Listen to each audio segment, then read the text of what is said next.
ओम शांति 5 सितंबर 2023। प्रातः मूल्य। ओम शांति। बाप दादा मधुबन। मीठे बच्चे, सत का संग एक ही है जिससे तुम्हारी सद्गति होती है, आत्मा पावन बनती है। बाकी सब है कुसंग, इसलिए कहा जाता संग तारे कुसंग बोरे। प्रश्न, बाप का ऐसा कौन सा कर्तव्य है जो कोई भी धर्म स्थापक नहीं कर सकता? उत्तर, बाप का कर्तव्य है सबको पतित से पावन बनाकर वापिस घर ले जाना। बाप कहते हैं सबको इन शरीरों से मुक्त करने अर्थात मौत देने, यह काम कोई धर्म स्थापक नहीं कर सकता। उनके पिछाड़ी तो उनके धर्म की पावन आत्माएं ऊपर से उतरती हैं और अपना अपना पाठ बजाए पावन से पतित बनती हैं। गीत जाग सजनिया जाग। ओम शांति।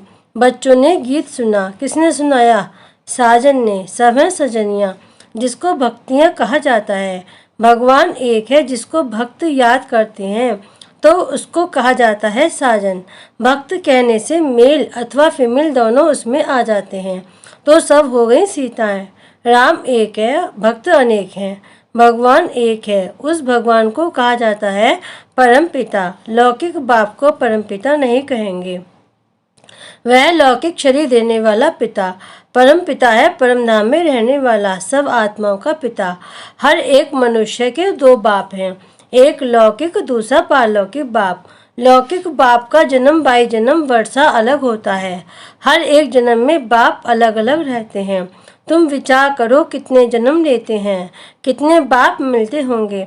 84। हाँ, 84 जन्मों में जरूर 84 बाप और 84 माँ मिलेंगे। हर जन्म में एक ही लौकिक बाप और एक ही माँ रहती है। दूसरा बाप है परमपिता परमात्मा। परंतु सतयुग त्रेता में कभी ओ गॉड फादर कह याद नहीं करते। हे परमपिता परमात्मा मेहर करो, ऐसे कभी नहीं कहते। इसलिए समझाया जाता है सतयुग त्रेता में एक ही बाप होता है।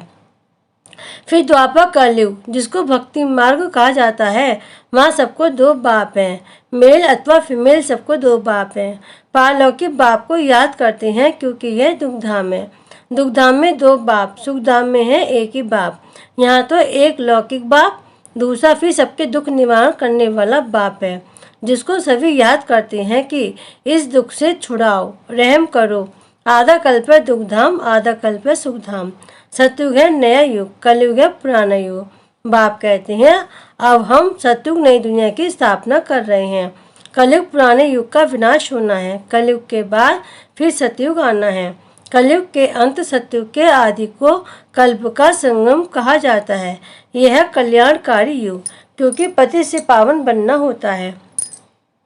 कलयुग में है पतित मनुष्य, सतयुग में है पावन देवताएं। बात समझाते हैं कि यह आसुरी रावण संप्रदाय है। हर एक के अंदर 5 विकारों की प्रवेशता है, उसको कहेंगे रावण ओमनी प्रेजेंट।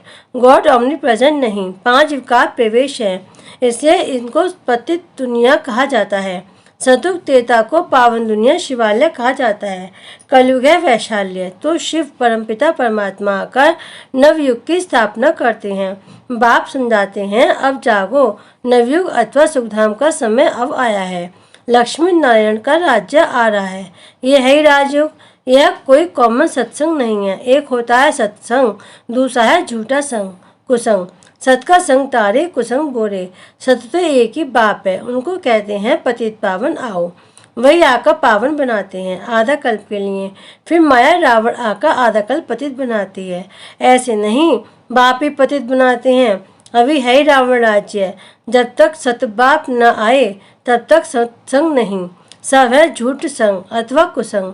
तुम हो सीताएं, तुम भक्ति करती हो, समझती हो भक्ति का फल भगवान आकर देंगे, तो जरूर अब भक्ति का समय समाप्त होना होगा, तभी तो आएंगे ना। आधा कल्प है ज्ञान की प्रारब्ध और आधा कल्प है भक्ति की प्रारब्ध।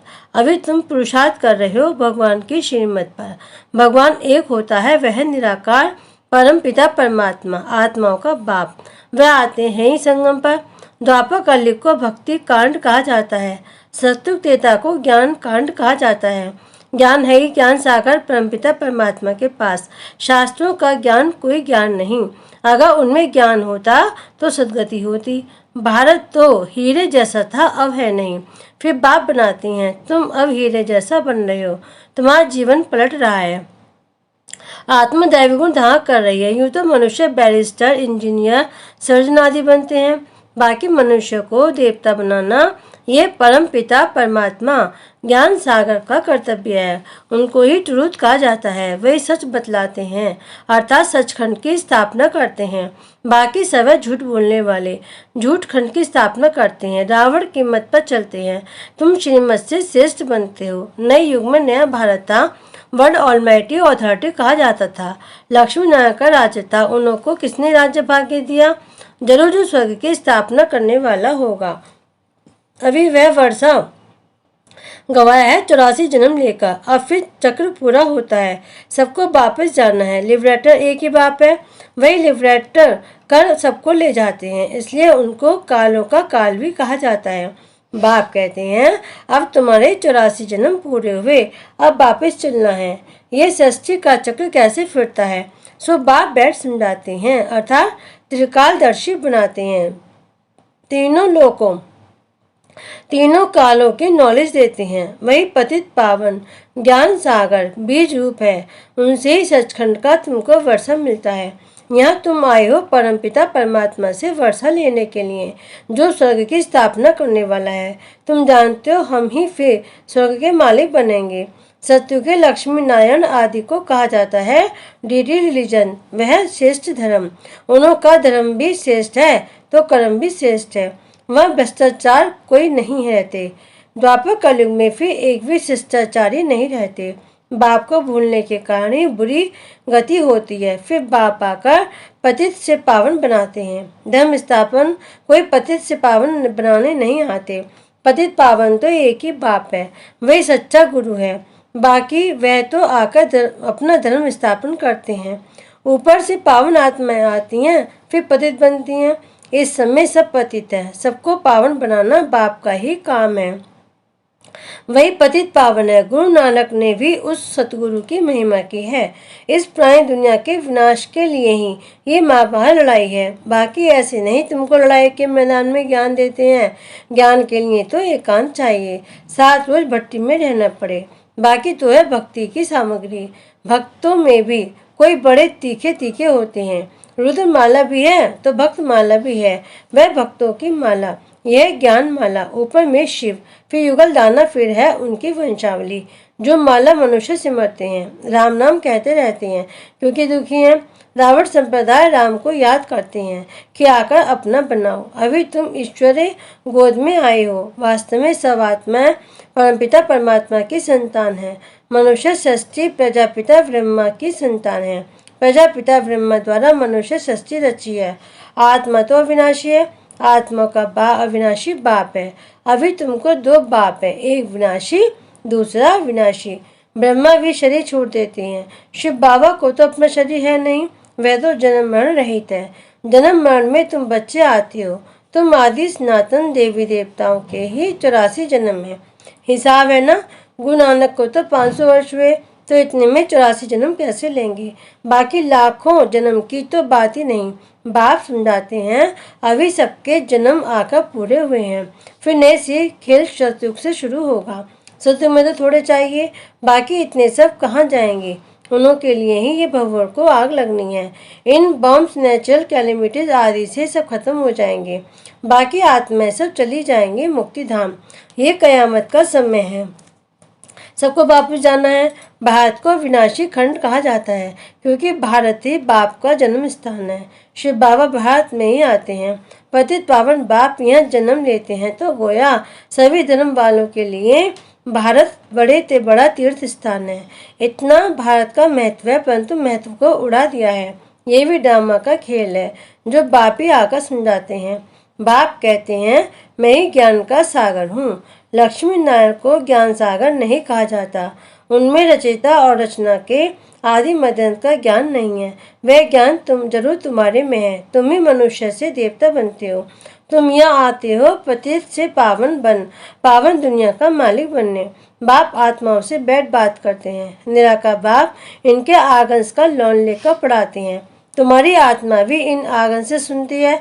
बाबा ने समझा है आत्मा स्टार है जो भ्रकुटी के बीच रहती है और वह है सुप्रीम आत्मा। वह सुप्रीम आकर इनको आप समान सुप्रीम बनाए साथ ले जाते हैं। सब आत्माओं का गाइड है। उनको ही दुखहर्ता सुखकर्ता कहा जाता है। दुख से तुमको लिबरेट कर ले जाएंगे। सतयुग में दुख होता ही नहीं। नवयुग की नॉलेज भी नहीं है ना। ये बातें मनुष्यों ने कभी सुनी नहीं है। भल अच्छे और बुरे मनुष्य हैं परंतु हैं सब पति। तभी तो गंगा पर स्नान करने पावन बनने जाते हैं। गंगा का पतित पावनी नाम रख दिया है। वास्तव में पतित पावन तो बाप को ही कहा जाता है। पतित दुनिया के बाद फिर पावन दुनिया की स्थापना होती है। सत्युग को वॉइसलेस वर्ड कहा जाता है और वह है साइलेंस, इनका पूरे वर्ड। आत्माएं यहाँ आकर पाठ बजाती हैं। पाठ है 84 जन्मों का। तुम ऑलराउंडर पाठ बजाती हो। यह बना बनाया ड्रामा। हर एक में अपना अपना पाठ अविनाशी है। वह कभी मिटता नहीं है। तुम 84 जन्म भोगते रहेंगे। चक्र का आदि अंत नहीं है। ड्रामा कब शुरू हुआ ये प्रश्न नहीं उठता। ना आदि है ना अंत है। सतयुग आदि सत्य है भी सत्य, होशी भी सत्य। इस चक्र को समझने से तुम स्वर्ग के चक्रवर्ती महाराजा महारानी बनते हो। उसको वर्ल्ड ऑलमाइटी अथॉरिटी राज्य कहा जाता है जो वर्ल्ड ऑलमाइटी बाप से मिलता है। तुम बेहद के बाप से 21 पीढ़ी के लिए सदा सुख का वर्षा पाते हो। तो बाप को कहा जाता है हेवनली गॉड फादर। हेवन का वर्षा देने वाला बाप कहते हैं मैं कल्प के संगम पर आकर स्वर्ग का वर्षा देता हूँ। जो पुरुषार्थ करेंगे वह सूर्यवंशी राजाई में आएंगे। यह कॉमन सत्संग नहीं, यह है गॉडली यूनिवर्सिटी। भगवान वाच ना, भगवान पढ़ाकर मनुष्य को देवता बनाते हैं। ऐसा कोई सत्संग नहीं होगा जिसमें कहें कि यह मनुष्य से देवता बनाएंगे। अभी तुम बच्चे ने दुनिया में देवी देवता पद पाने के लिए पुरुषार्थ कर रहे हो। समझाना चाहिए दो बाप होते हैं, एक बेहद का बाप, एक हद का। हम बेहद के बाप से वर्षा ले रहे हैं। तुमको भी राय देते हैं वर्षा लो। श्रेष्ठ से श्रेष्ठ परमपिता परमात्मा के मत पर चलने से तुम स्वर्ग का मालिक बनेंगे। सच्चा है ये एक बाप। वे आकर पढ़ाते हैं। इनके आर्गन्स द्वारा कहते हैं ब्रह्मा तन से ब्रह्मा मुख वंशावली को वर्षा देता हूँ।